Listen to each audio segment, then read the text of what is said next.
The dust settled around Marcus Kane's boots as he guided his horse through the main street of Copper Creek. His weathered hands gripped the reins with the same steady confidence that had earned him respect across 3 states. At 32, Marcus had built a reputation as one of the finest ranch hands in the territory. But his reputation with women was quite different. Every eligible woman in Copper Creek had tried to catch his attention at some point. Sarah Mitchell, the banker's daughter, had brought him fresh-baked pies every Sunday for 6 months. Mary Lou Henderson had made sure to walk past the saloon every evening when Marcus finished his whiskey. Even Widow Thompson, desperate to find a father for her 2 young boys, had practically thrown herself at his feet during last spring's church social. Marcus turned them all down with the same polite but firm manner. He tipped his hat respectfully, thanked them for their kindness, but made it clear he wasn't interested in courtship or marriage. The townspeople began to whisper. Some said he was too proud. Others claimed he was still mourning some lost love from his past. A few even suggested he might be one of those men who preferred the company of other men. The truth was simpler and more complicated than any of their gossip. Marcus had grown up watching his father struggle to provide for a wife and 4 children on a failing farm in Kansas. He'd seen how worry aged his mother before her time, how she jumped at every sound, fearing bad news about crops or cattle or creditors. When a drought finally broke them, his father had taken to drink and his mother had taken to silence. Marcus left home at 16, swearing he'd never put a woman through that kind of hardship. Now he worked for the Double R Ranch, owned by retired cattle baron Robert Richardson. The old man paid fair wages and treated his workers well, but Marcus knew the ranching life was unpredictable. One bad winter, one disease outbreak, one drop in cattle prices could change everything. He'd saved every penny he could, sleeping in the bunkhouse and eating simple meals, building a nest egg that might someday buy him his own small spread. Until then, he wouldn't ask any woman to share his uncertain future. The other cowboys respected his choice, even if they didn't understand it. Jake Morrison, his bunkmate and closest friend, often teased him about his monk-like existence. "You're going to wake up 40 and alone, Marcus," Jake would say while cleaning his rifle. Ain't no amount of money worth dying lonely. But Marcus held firm. He watched other cowboys marry local girls, only to see them struggle when work became scarce or injury struck. He'd helped carry Tom Bradley's coffin when a spooked horse kicked him in the head, leaving behind a pregnant wife and a mountain of debt. He'd seen Bill Crawford sell his wedding ring to buy medicine when his wife caught pneumonia. Love was a luxury Marcus couldn't afford. The women of Copper Creek eventually gave up their pursuits, though they still spoke of him with a mixture of admiration and frustration.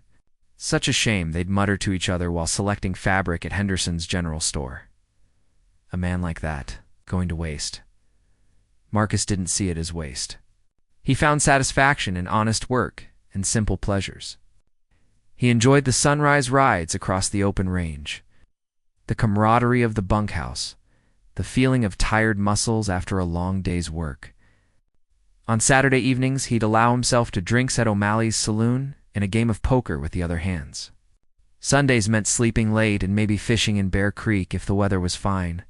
His routine rarely varied, which is why the arrival of the Patterson family caused such a stir. Old Henrik Patterson had bought the abandoned Murphy farm on the outskirts of town, paying cash from the sale of his Missouri property. He arrived with a wagon train of belongings, 3 sturdy sons, and one daughter who immediately became the subject of intense speculation, Alina.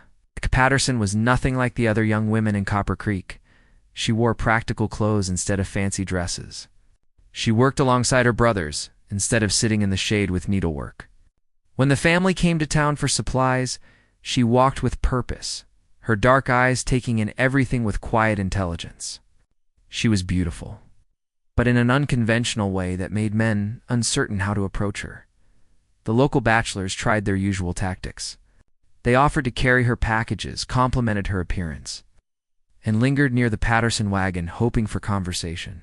Alina listened politely, but never encouraged their attention.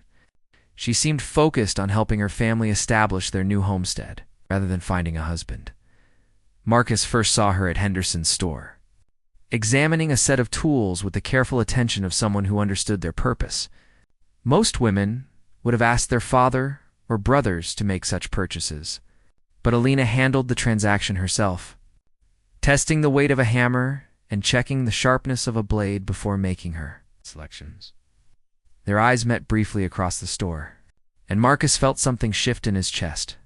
He quickly looked away and finished his own business, but found himself glancing back at her as she loaded her purchases into the family wagon. She moved with confidence and grace, completely comfortable in her practical clothes and worn boots. That evening in the bunkhouse, Jake mentioned the Patterson family. "That daughter's got every unmarried man in town tied up in knots," he said with amusement. "She's friendly enough, but cool as winter morning. Treats suitors like she's buying livestock, evaluating their worth with those sharp eyes."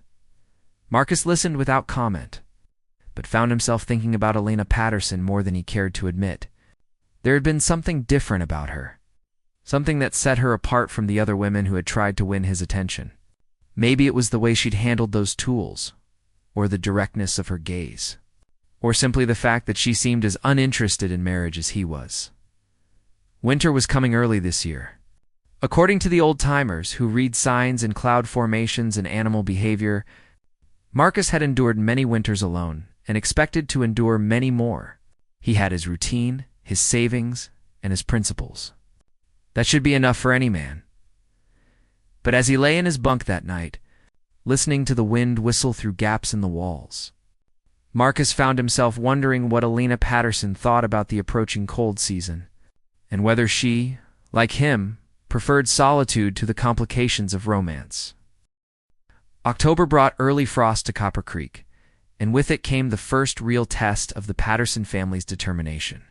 Marcus heard about their troubles from Jake, who'd gotten the news from his cousin who worked at the grain mill. A section of Henrik Patterson's roof had collapsed under an unexpected ice storm, ruining half their winter wheat stores and leaving a gaping hole that needed immediate repair. The other, ranchers and townspeople, offered help. As was customary, but Henrik Patterson was a proud man who insisted on handling his own problems. He and his 3 sons worked from dawn to dusk, trying to patch the roof before the next storm hit. But winter weather was unpredictable. Their makeshift repairs weren't holding. Marcus found himself riding past the Patterson farm more often than necessary, always finding some excuse to take the long route back to the Double R each time. He saw the family struggling with their repairs. Alina working alongside her brothers despite the dangerous conditions. She climbed ladders and hauled heavy boards with the same determination she'd shown when examining tools at Henderson's store. On a particularly cold Thursday morning, Marcus watched from a distance as Alina nearly fell from the roof when a rotten board gave way beneath her feet. One of her brothers caught her arm just in time, but Marcus felt his heart stop for a terrifying moment. That evening, he made a decision that went against every principle he'd held for. 16 years he rode to the Patterson farm just as the sun was setting, carrying a toolbox and wearing his heaviest work coat. Henrik Patterson emerged from the house, suspicious and defensive. The older man had iron gray hair and the weathered face of someone who'd fought the elements for decades. His pale blue eyes held the wariness of a man who'd learned not to trust charity.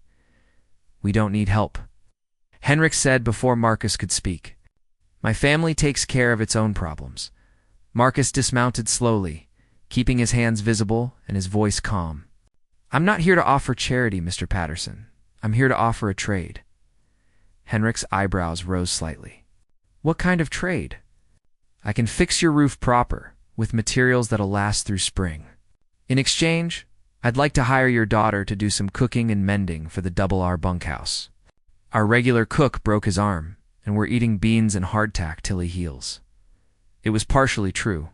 Cookie Martinez had indeed broken his arm, but the Cowboys were managing well enough with simple meals. Marcus hoped Henrik wouldn't investigate too closely. Alina appeared in the doorway, drawn by the sound of voices. She wore a simple brown dress covered by a heavy shawl, her dark hair braided practically away from her face. Her eyes moved between Marcus and her father, clearly listening to every word. Henrik considered the offer carefully. "You're Marcus Kane, from the Double R." "Yes, sir. I've heard about you." They say you're a good worker, honest man. They also say you don't have much use for female company. Marcus felt heat rise in his cheeks but kept his voice steady. I respect women, Mr. Patterson. I just don't court them. Your daughter would be perfectly safe at the ranch. She'd work in the kitchen, nothing more. And I'd make sure the other hands treated her with proper respect. Alina stepped forward, surprising both men. What would you pay for this cooking and mending? Her father frowned. Alina, this isn't your decision to make. It's my work he's buying, she replied calmly. I should know what it's worth. Marcus found himself speaking directly to her instead of her father. $2 a week, plus meals while you're working. 3 days a week to start. More if Cookie's arm takes longer to heal than expected. It was more than fair wages for such work, and they all knew it. Alina's eyes narrowed slightly, as if she sensed there was more to his offer than simple convenience. I'll need to see this roof repair before I agree to anything, she said. If you're planning to do shoddy work and call it even, if you can ride back where you came from. Henrik looked shocked at his daughter's boldness, but Marcus found himself smiling. Fair enough. I'll start tomorrow morning, and you can inspect every nail and board I use that night. Marcus lay awake, wondering what he'd gotten himself into. He'd broken his own rules by getting involved with the Patterson family, and now he'd committed to spending time around Alina Patterson, the one woman in Copper Creek who'd managed to disturb his carefully maintained peace of mind. The next morning, he arrived at the Patterson farm with a wagon full of quality lumber and roofing materials, all purchased with his own savings. Henrik watched suspiciously as Marcus began tearing away the damaged sections of roof, but gradually relaxed as it became clear that the cowboy knew exactly what he was doing. Alina proved to be a demanding inspector. She climbed up to examine his work at regular intervals, testing joints and questioning his methods. Instead of finding her scrutiny annoying, Marcus discovered he enjoyed explaining his techniques to someone who actually listened and asked intelligent questions. My father taught me some carpentry, she explained. During one of these inspections, back in Missouri, we had to repair our own buildings because we couldn't afford to hire help. Your father's a good teacher, Marcus replied, checking the alignment of a support beam. These are solid techniques. They worked in companionable silence for most of the morning, Alina handing him tools and holding boards steady while he nailed them in place. It was different from working with the ranch hands, who were always joking and talking. Alina's presence was calming in a way Marcus hadn't expected. By noon, they'd made significant progress. Alina disappeared into the house and returned with a plate of sandwiches and a jug of coffee. They sat on the front porch, eating in comfortable quiet while watching clouds gather on the horizon. Storm coming, Alina observed. Marcus nodded. Should hold off till evening, though. I can get most of the patching done before then. Why are you really doing this? Alina asked suddenly. And don't tell me it's just about needing a cook. You could hire any woman in town for that. Marcus set down his sandwich and considered how to answer. The truth was complicated, involving his attraction to her and his concern for her safety. But he couldn't say that without revealing more than he was comfortable sharing. Your family's new to the territory, he said finally. First winter's always the hardest. Seemed like the neighborly thing to do. Alina studied his face with those sharp eyes Jake had mentioned. You don't strike me as the neighborly type, Mr. Kane. Maybe not, Marcus admitted. But I don't like seeing people struggle when I can help. Something shifted in Alina's expression, softening around her eyes that made Marcus's chest tighten. For a moment he thought she might press him for more honest answers, but instead she simply nodded and returned to her meal. They finished the roof just as the first drops of rain began to fall. Alina Patterson arrived at the Double R Ranch on Monday morning riding a sturdy bay mare. Her dark hair pinned back severely, and a large basket of supplies balanced on her saddle. Marcus watched from the corral where he was breaking a young Mustang, trying to appear casual while keeping one eye on her approach to the main house. The ranch sprawled across a natural valley, with the main house, bunkhouse, and various outbuildings arranged around a central courtyard. Robert Richardson had built it in the early days when Indian raids were still a concern, and the solid construction had served them well through 20 years of hard winters and unpredictable weather. Cookie. Martinez emerged from the kitchen to greet Alina, his left arm still bound in a sling. Marcus couldn't hear their conversation from his distance, but he saw Cookie nodding enthusiastically and gesturing toward the kitchen with his good hand. Within minutes, Alina had disappeared inside, and the smell of fresh bread began drifting across the courtyard. The other ranch hands noticed immediately. By noon, they were all finding excuses to linger near the main house, hoping to catch a glimpse of their temporary cook or sample whatever delicious aromas were emerging from the kitchen. Jake Morrison made 3 separate trips past the kitchen window, each time claiming he needed something from the tool shed. "She's a fine-looking woman," Jake commented to Marcus during their lunch break. "And from what Cookie says, she can cook better than his grandmother used to." Marcus grunted non-committally and focused on his meal. But he'd already noticed the improvement. Instead of Cookie's usual simple fare, they'd been served tender beef stew with fresh vegetables and biscuits that practically melted in their mouths. Alina had somehow transformed the basic ingredients in the ranch kitchen into something that reminded Marcus of the meals his mother used to make before times got hard. After lunch, Marcus found himself volunteering to help Alina clean the kitchen, ignoring Jake's knowing smirk. She worked efficiently, washing dishes and wiping counters with the same methodical approach she'd used to inspect his roof repairs.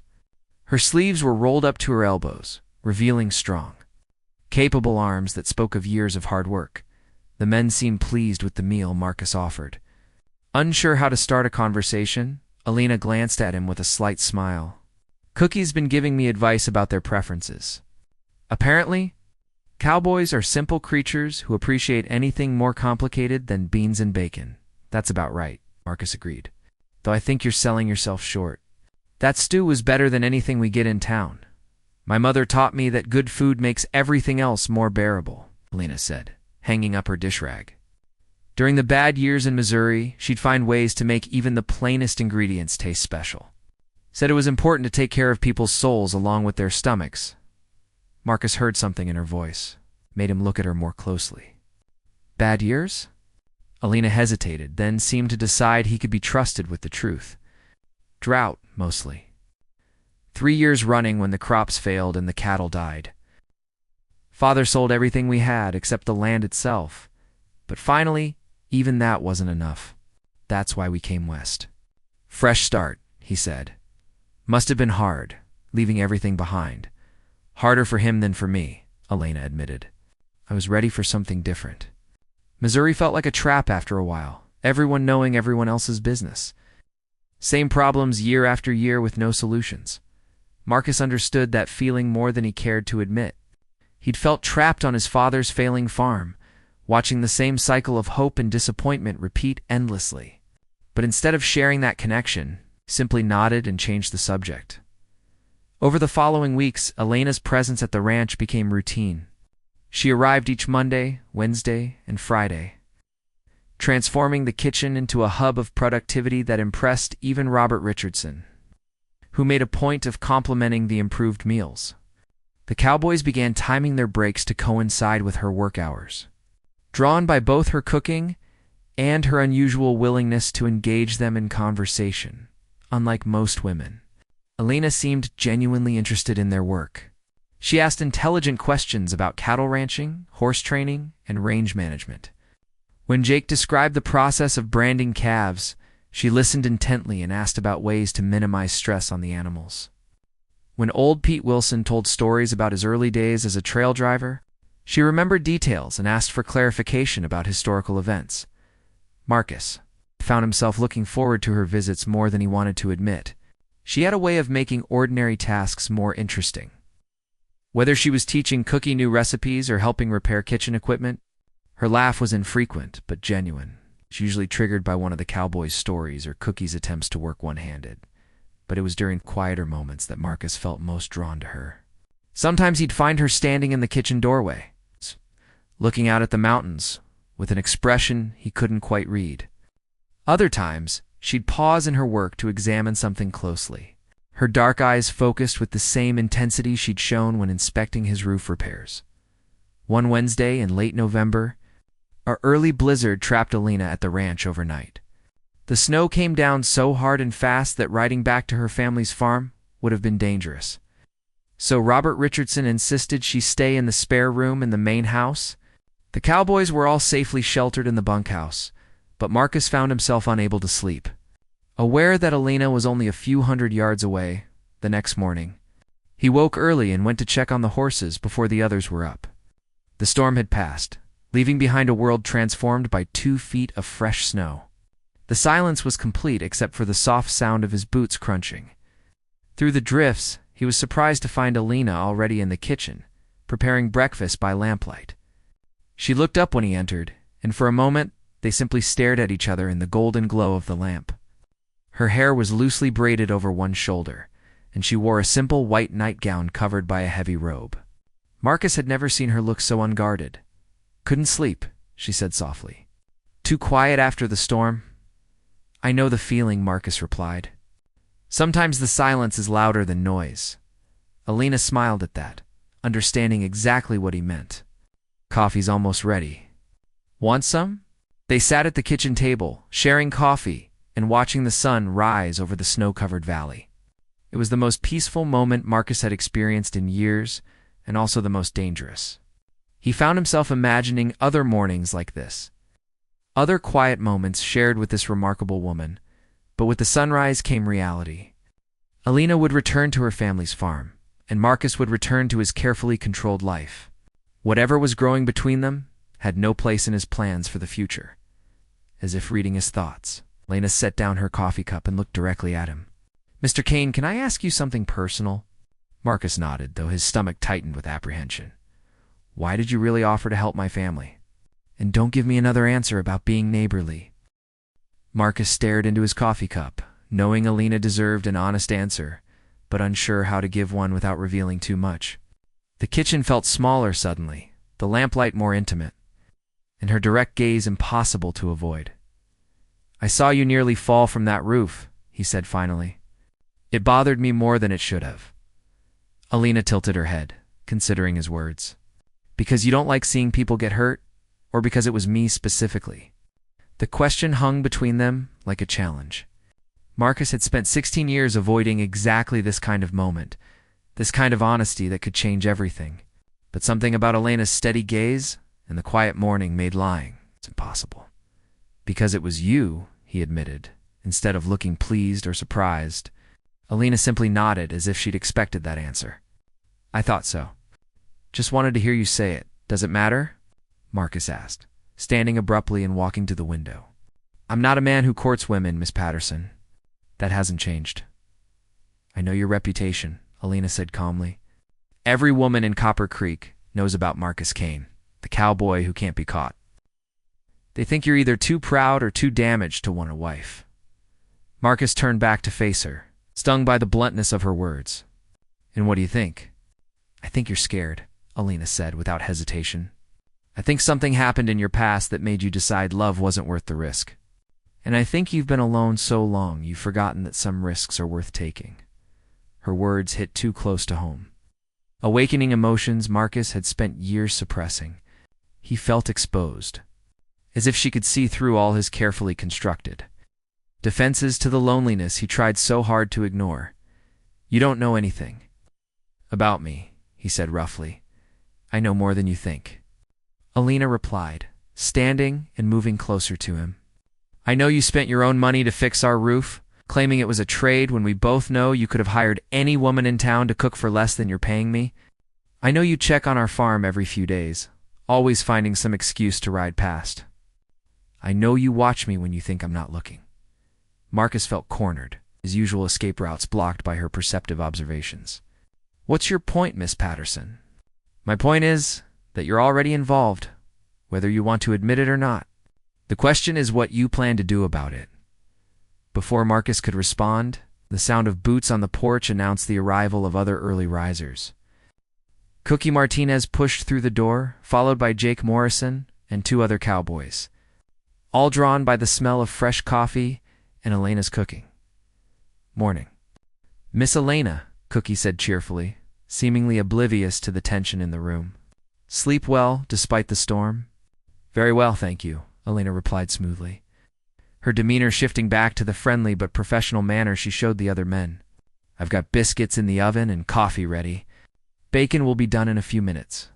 The moment between her and Marcus was broken, but its effects lingered throughout the day. Marcus found himself stealing glances at her as she worked, remembering her words about risks worth taking.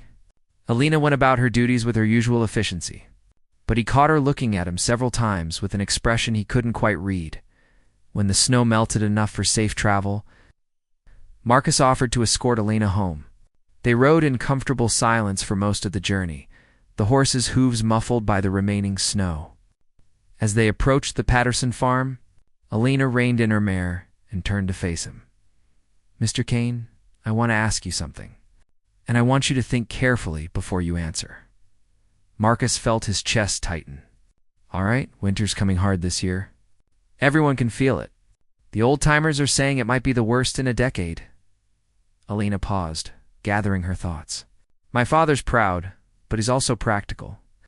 He knows we might not make it through on our own, especially if we lose livestock or have other problems." Marcus waited, sensing there was more. "So here's my question," Alina continued, her dark eyes holding his steadily. "Come spring, do you want to be a man who helped his neighbors survive a hard winter? Or do you want to be a man who found himself a wife?" The directness of her proposal took Marcus's breath away. In all his imaginings, he'd never expected Alina Patterson to be the one asking the questions that mattered most. "You're proposing to me?"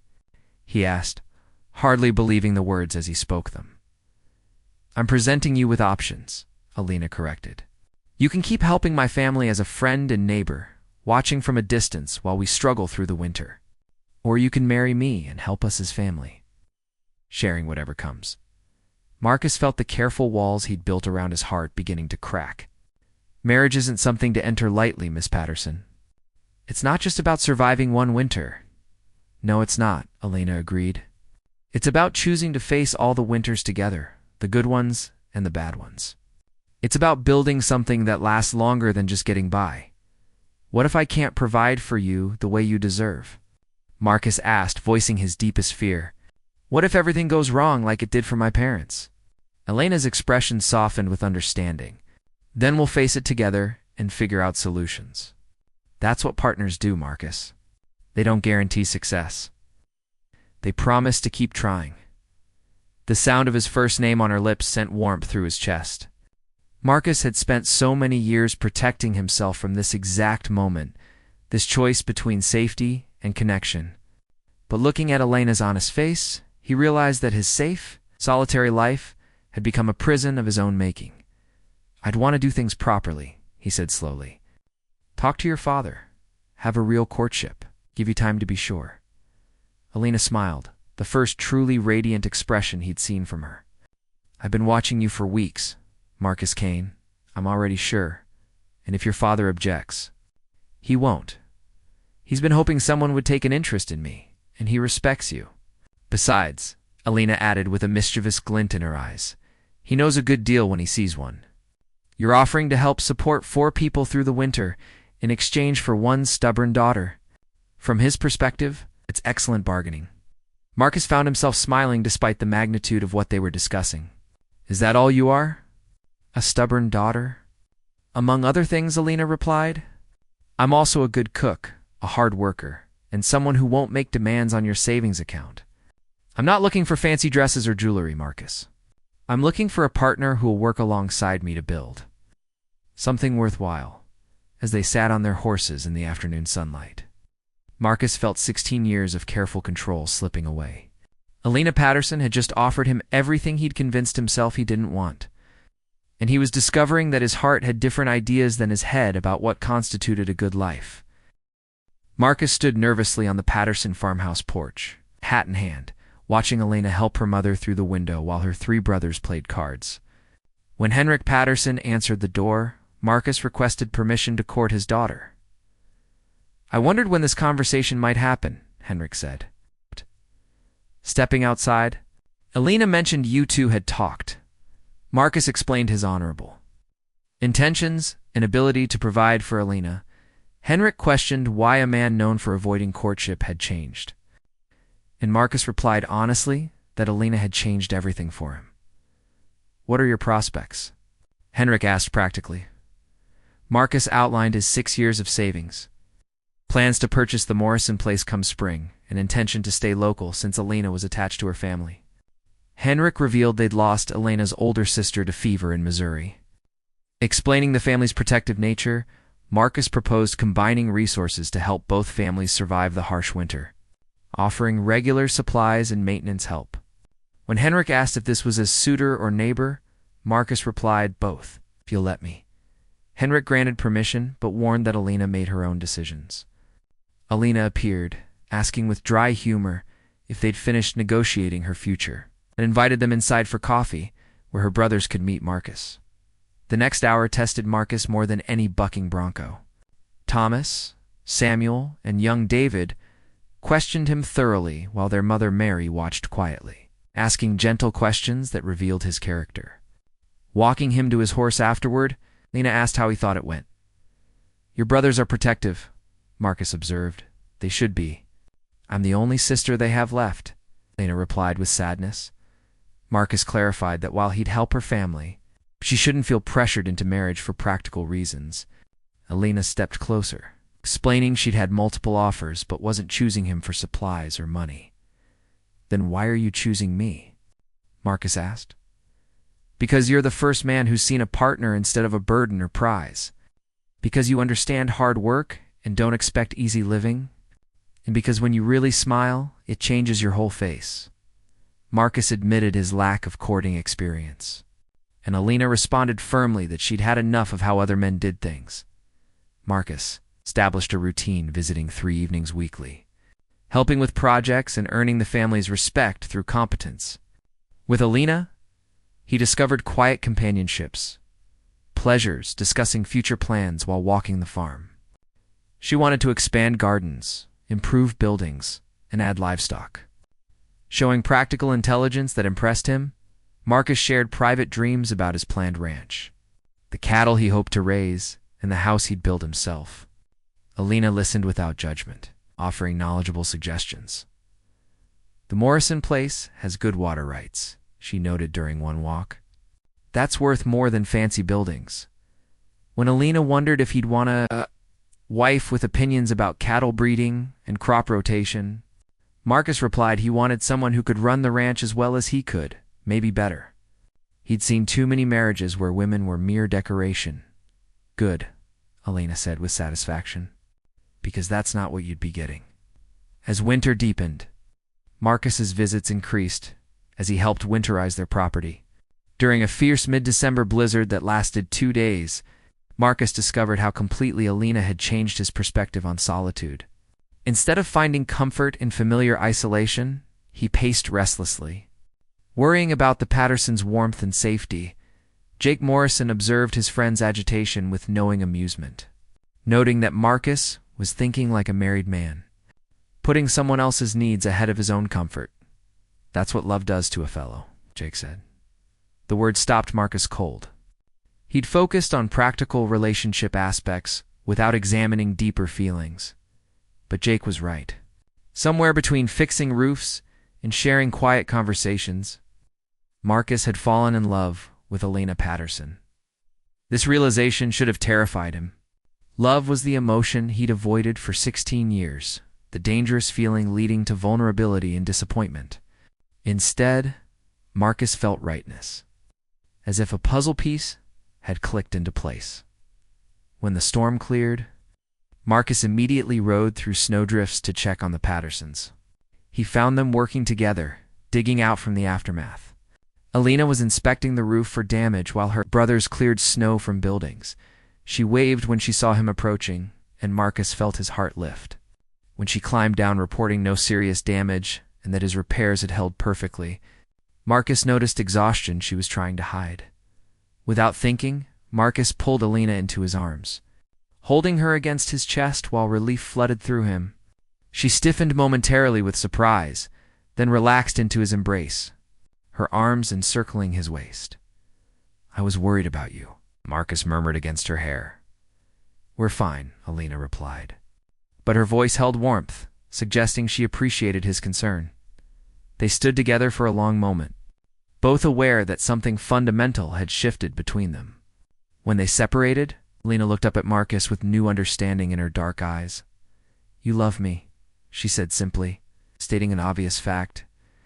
Marcus nodded, no longer afraid of the admission. "Yes, I do." Alina smiled radiantly, an expression he'd seen only rarely. "I love you too, Marcus Kane. Have for weeks now," standing in the snow-covered farmyard. Surrounded by a fierce storm's aftermath, Marcus Kane finally understood that some risks were indeed worth taking. The man who had spent 16 years avoiding emotional entanglements had found in Alina Patterson not just a woman to court, but a true partner who could share both the hardships and joys of frontier life. Their love had grown from practical necessity into something deeper and more meaningful than either had expected. In Alina, Marcus had found someone who saw him as he truly was, while challenging him to become better.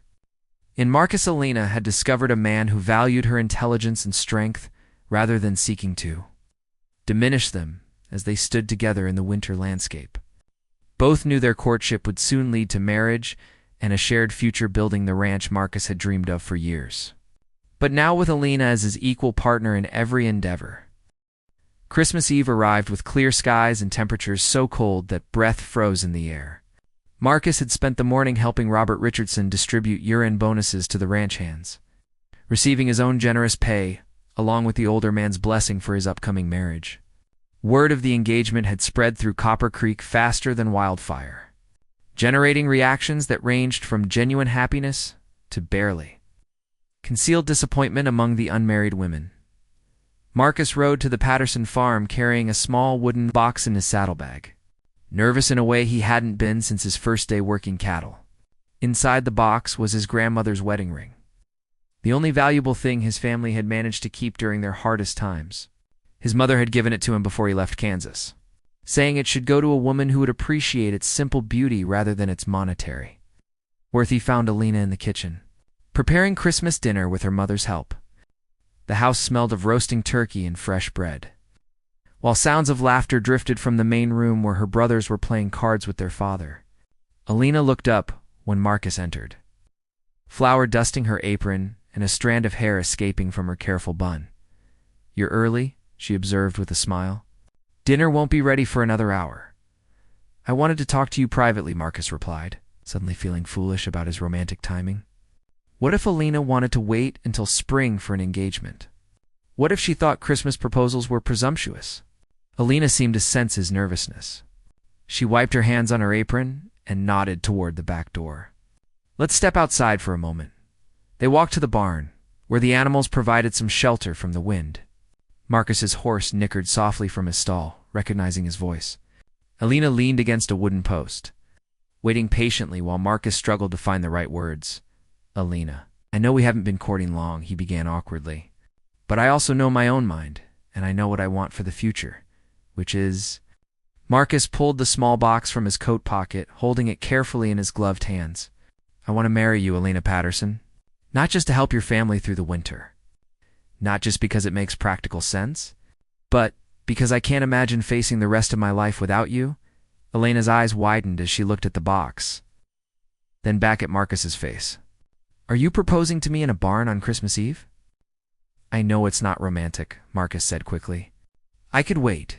Do this properly in your father's house with everyone watching." "But Marcus—" Alina stepped closer, reaching up to touch his cheek with her mittened hand. "This is perfect. I don't need romance. I need honesty, and you've just given me that."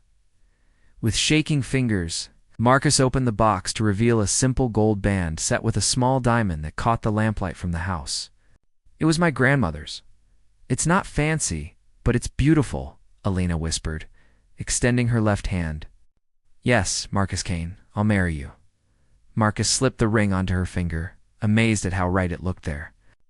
Alina held up her hand, admiring the way the diamond sparkled, then threw her arms around his neck and kissed him with a passion that made his knees weak. When they finally broke apart, both breathing hard, Alina rested her forehead against his. "When?" she asked practically. "Soon," Marcus replied. I've already talked to the preacher about performing the ceremony after New Year's. That gives us time to make arrangements and for you to prepare. What arrangements? We'll have the ceremony at the church, a simple reception afterward, and then get to work building our life together. Marcus smiled at her matter-of-fact approach. Most women would want weeks to plan elaborate celebrations, but Alina was focused on the marriage rather than the wedding. You don't want a fancy dress? A big party? I want to be your wife, Alina said firmly. Everything else is just decoration. They returned to the house hand in hand, Elena's ring hidden beneath her mittens. The announcement of their engagement generated enthusiastic congratulations from her family, along with toasts and Henrik's carefully hoarded whiskey. Elena's mother cried happy tears while her brothers made jokes about Marcus joining their ranks of men who did whatever Elena told them to do.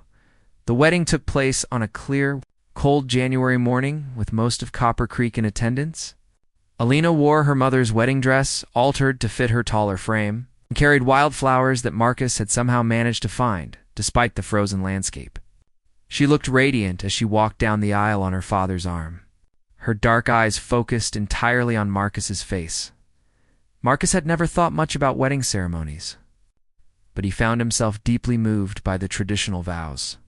When Alina promised to love him for better or worse, in sickness and health, he heard the same practical determination that had drawn him to her from the beginning. When he pledged the same promises in return, he meant every word with a conviction that surprised him. The reception was held at O'Malley's saloon, which had been decorated with ribbons and garlands by the women of the town. Jake Morrison served as best man and gave a speech about Marcus finally finding someone stubborn enough to handle him. Elena's youngest brother, David, presented them with a wooden hope chest he'd carved himself, decorated with their initials and the date of their wedding. But the moment Marcus remembered most clearly came late in the evening, when he and Alina escaped the celebration for a few minutes of quiet on the saloon's front porch. Alina leaned against him, her wedding dress pooling around her feet, while they watched snow begin to fall in the lamplight. Any regrets? Alina asked softly. Marcus considered the question seriously. 6 months ago, he'd been certain that solitude was safer than love, that independence was more valuable than partnership. Now he was married to a woman who challenged every assumption he'd made about relationships and happiness. None, he said truthfully. What about you? Just one, Alina replied, and Marcus's heart skipped before she continued. I wish we'd done this sooner. They moved into the Morrison place that spring, using Marcus's savings and Elena's dowry to purchase the land and begin improvements. The house needed work, but Alina threw herself into the project with characteristic determination. She planted a large garden, established a chicken coop, and convinced Marcus to invest in dairy cows along with his planned cattle operation by summer. Their partnership had proven as successful in marriage as it had been during courtship. Alina managed the household finances with skill that impressed even Henrik Patterson. While Marcus handled the livestock and field work, they made decisions together, argued occasionally, and discovered that their different strengths complemented each other perfectly. The first real test of their marriage came during a difficult calving season when they lost several head of cattle to disease. Marcus retreated into the brooding silence that had been his response to setbacks throughout his bachelor years. But Alina refused to let him withdraw. We're partners, she reminded him firmly. That means we face problems together, not separately. I don't want you to worry about things you can't control, Marcus replied. And I don't want you to carry burdens alone when you have someone willing to share them, Alina shot back. That's what marriage means, Marcus. We're stronger together than apart. It took several difficult conversations. But gradually, Marcus learned to include Alina in his worries as well as his hopes. He discovered that sharing problems really did make them more manageable, and that Elena's practical mind often found solutions he might have missed by their first anniversary. The Kane Ranch was thriving. They'd expanded their cattle herd, improved their buildings, and established themselves as one of the most successful young couples in the territory. But more importantly, Marcus had found a contentment he'd never thought possible on cold winter evenings. He'd sit by the fireplace, watching Alina mend clothes or read letters from her family, and marvel at how completely she'd transformed his understanding of happiness. He'd thought safety lay in solitude, but Alina had shown him that the greatest security came from having someone who chose to face life's challenges alongside him. The woman who'd once asked whether he wanted a wife or just winter alone had given him both partnership and warmth that would last far longer than any season. Marcus Kane, the cowboy who turned down every woman in town, had finally found the one woman worth changing his mind for.